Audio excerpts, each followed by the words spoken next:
ya.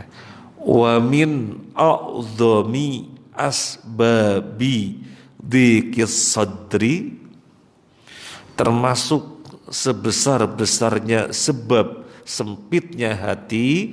Ini kan dalam bahasa Indonesia namanya D, diterangkan. Dalam bahasa Arab namanya mubtada. Kalau D butuh M, kalau mubtada butuh khobar. Mana khobarnya? Mana khobarnya? Khobarnya al-i'radu anillahi, berpaling dari Allah. Wa ta'alluqul qalbi bi ghairihi, bergantungnya hati kepada selain Allah. Wal ghaflatu min dzikrihi, lalai dari mengingatnya. Wa mahabbatu siwahu, dan mencintai selainnya. Jadi sebab sempitnya dada ada 4. Dan sebab di sini sebab yang terbesar, faktor yang terbesar. Wa min a'dhami asbabi dhiqis sadri, termasuk sebab yang besar atau sebesar-besarnya sebab sempitnya dada. Yang pertama apa? Al-i'radu anillah, berpaling dari Allah, maksudnya berpaling dari ketaatan. Wong kita diciptakan untuk melakukan ketaatan, kok kita berbuat maksiat. Nah, maksiat itulah menjadikan dada itu sempit, sesak. Kemudian yang kedua apa? Wa ta'alluqul qalbi. Kalau ditanya kenapa ta'alluqu, kenapa marfu, kenapa dhammah? Soalnya dia atof, ya, ada wawu atof kepada al-i'radu.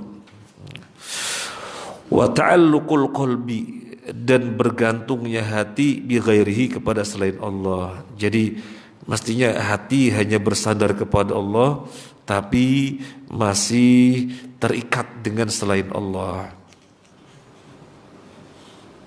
Makanya kan akidah mengajarkan kepada kita sampai meminta pun gak boleh. Traktir dong gitu. Ente mau ke Malang? Iya. Jangan lupa apel batunya gitu ya. Itu hukumnya apa? Makruh. Gak boleh, makruh. Tapi kalau terus-terusan haram. Makruh, meminta hukumnya makruh. Kalau kemudian meminta-minta hukumnya haram. Mana yang menunjukkan haram? Nabi sebutkan nanti dibangkitkan dalam keadaan wajahnya tengkorak, tidak ada dagingnya. Jadi apa hikmahnya? Biar hati hanya bergantung kepada Allah. Hati hanya bergantung kepada Allah. Kalau di sekitar kita banyak orang berlebih, biar yang menggerakkan hati-hati mereka adalah Allah. Kita bergantungnya kepada Allah. Jangan kita jelek-hedong kepada orang yang berpunya. Tahu jelek-hedong? Jelek-hedong gitu. Jangan, ini bahasa Jerman. Jajar kauman ya, jelek-hedong. Jelek-hedong ke orang-orang berpunya. Jangan. Berharap hanya kepada Allah. Allah yang menggerakkan hati-hati mereka untuk berbuat dengan hartanya tanpa kita jelek-hedong. Nah, jadi meminta itu nggak boleh. Kenapa? Biar keterkaitan hanya kepada Allah. Kenapa nggak boleh minta ruqyah? Padahal ruqyah itu masyru'. Ruqyah itu masyru', perkara yang diperbolehkan oleh syariat dan termasuk di antara bentuk pengobatan. Tapi untuk memintanya, kenapa nggak boleh? Kenapa makruh? Lah ini biar hati itu bergantungnya hanya kepada Allah. Kalau memang butuh ruqyah, nanti ada jalan orang lain yang memintakan, bukan kita. Itu karena biar kita itu senantiasa kuat bergantungnya kepada Allah, bukan kepada selain Allah. Selain Allah, meskipun ada orang berharta nggak kepakai uangnya, Kalau diminta terus-terusan, bisa sumpah ke dia. Minta terus, beli gitu. Karena terus-terusan. Tapi Allah dimintain terus, semakin banyak meminta Allah semakin senang. Bahkan kalau tidak meminta, tidak berdoa, Allah murka. Kenapa kita tidak meminta kepada Zat yang Maha Kaya yang menjadikan orang tersebut berpunya? Dia berpunya karena Allah jadikan punya. Kalau Allah nggak jadikan berpunya, dia nggak pernah punya. Nah, maka cukup kuatkan hati kita bergantungnya secara kuat kepada Allah. Ini kemudian jangan sampai disalahpahami, ini untuk urusan pribadi-pribadi. Kalau sifatnya sosial, maka tidak ada masalah. Sifatnya sosial, ini Masjid Thaibah belum selesai menaranya. Kemudian tempat wudhu akhwat belum selesai, beberapa space ya belum selesai. Kemudian di atas Masjid Tampias begitu ya. Kalau di belakang lagi digarap Abu Ahmad biar nggak pecah-pecah, biar nggak banjir itu ya.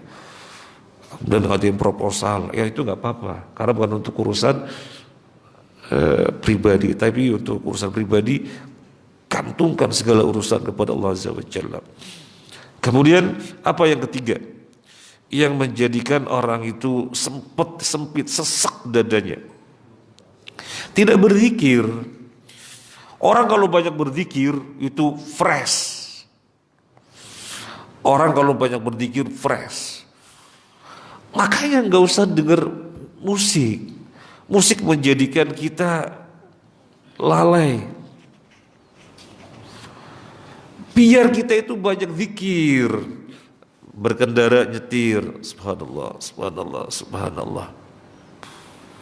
Coba kalau udah diganti musik, aduhai, aduhai. Lah apa aduhai, aduhai? Ketika diganti subhanallah, alhamdulillah, itu mendatangkan pahala, jadi tersambung dengan Allah. Berapa panjang dia, berapa menit dia panjang nyetir, zikir sudah berapa lafaz. Kalau nyanyian-nyanyian melalaikan.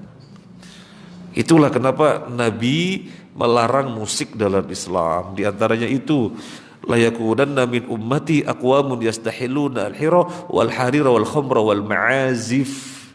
Benar-benar akan terjadi pada umatku adanya kaum-kaum yang menghalalkan zina, yang menghalalkan sutra, yang menghalalkan khamr dan menghalalkan alat musik. Hadis Bukhari. Zina haram sebagaimana sutra haram untuk laki-laki, sebagaimana khamr haram dan sebagaimana alat musik. Cuma sekarang ini memang zaman fitnah, hadisnya gamblang, tetapi kemudian musik tetap di mana-mana diperdengarkan dan alasan mereka itu Ustadz Kondang saja mengatakan boleh. Kita ini nabinya Nabi Muhammad apa Ustadz Kondang? Kalau Nabi Muhammad gak mungkin salah, semuanya berdasarkan wahyu dari Allah. Kalau Ustadz Kondang bisa saja salah, ya, bisa saja salah. Ini melalaikan. Ya. Jadi banyak berzikir. Ala bidzikrillahi tatmainnul qulub. Ya. Makanya alhamdulillah ini Pesma Thaibah gak terdengar musik.